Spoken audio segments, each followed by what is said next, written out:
గురూపదేశ రత్నమాల. వాసనాక్షయం.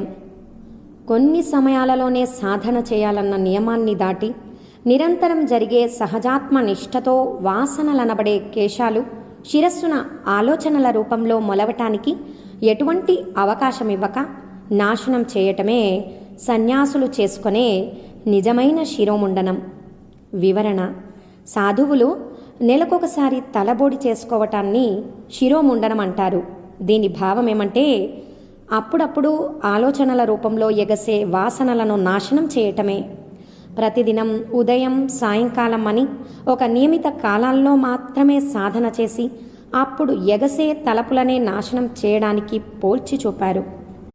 అయినప్పటికీ ఎడతెరపి లేకుండా సహజంగా జరిగే సహజాత్మ నిష్టగల జ్ఞాని స్థితే సంపూర్ణ వాసనాక్షయం, అనగా మళ్ళీ మళ్ళీ వాసనలు ఎగయని స్థితి. కాబట్టి అదే ఉత్కృష్టమైన శిరోముండనమని ఇందు బోధించారు.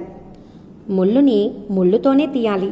అలాగే చిత్తంలో లోతుగా పాతుకుపోయిన అశుభ వాసనలను శుభవాసనలిచ్చే అభ్యాసంతో తీసేసి తర్వాత ఆ శుభవాసనలను కూడా అనవసరమైనవని నిర్మూలించాలి. వివరణ: నిర్మూలించవలసినవి అశుభవాసనలు, సద్వాసనలు కావు. సద్వాసన అంటే బ్రహ్మనిష్టలో స్థిరంగా ఉండటానికి ఆవశ్యకమైనది.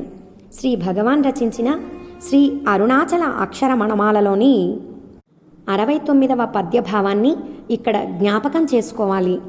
అశుభ వాసనలు నశించే వరకే శుభవాసనలు అనుకూలిస్తాయి. అలాగా పెరిగిన శుభాశుభ వాసనలు నశించగా కలిగిన వాసనాక్షయమే మన ధ్యేయమైనటువంటి మోక్షస్థితి. ఓం నమో భగవతే శ్రీరమణాయ.